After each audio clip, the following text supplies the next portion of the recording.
Andrew Altman is a maintenance production engineer who in turn I work with on a daily basis as he puts packages, contracts, materials that we need to keep the power station running. He comes in, he communicates with me daily. He's always very organized. He's just very, very great to work with. Well, I wanted to nominate Andrew Altman as Engineer of the Year because of the NC2 turbine outage that we had this fall where we went down.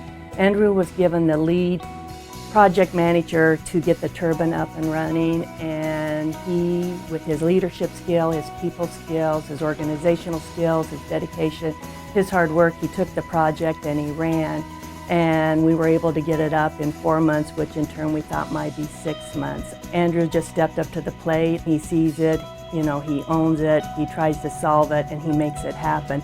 Andrew Altman is a great role model for all the co-ops that we have at the Nebraska City. He does a great job in teaching them, training them about the power station, and also creating our engineers for the next generation of the power station. OPPD is very, very lucky to have Andrew Altman as an engineer just because of his hard work, his dedication, and his love and passion for the job. For all the reasons I've just stated, I want to nominate Andrew Altman for Engineer of the Year.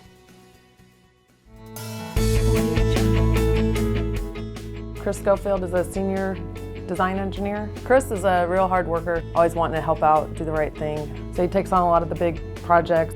Chris has taken the role as the lead recovery engineer for our operability evaluation. The containment spray ring is up at the top of containment dome, so it's not very easy to access. Found out we actually had some things in there which made it inoperable. Different solutions where we'd have to build a scaffold on top of the puller crane, which is needed to do a lot of the activities within containment during the outage, so that would impact your outage critical path time.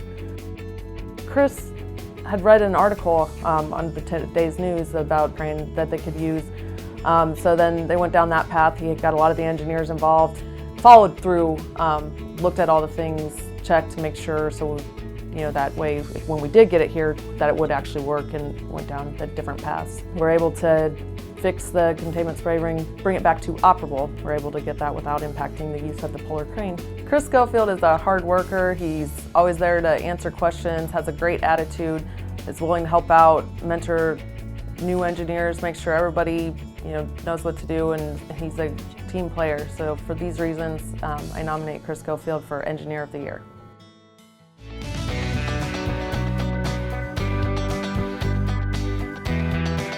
Steve, in my mind, is probably one of the most knowledgeable engineers I've ever met. He has such versatility. It's like you can give him anything. For instance, recently when the NC2 turbine failure occurred, we're one of the first groups to come in and kind of analyze the situation from an engineering standpoint. He worked hand in hand with the plant staff, mainly Andrew Altman. Both of them just really took on the technical side of that and figured out what needed to be done.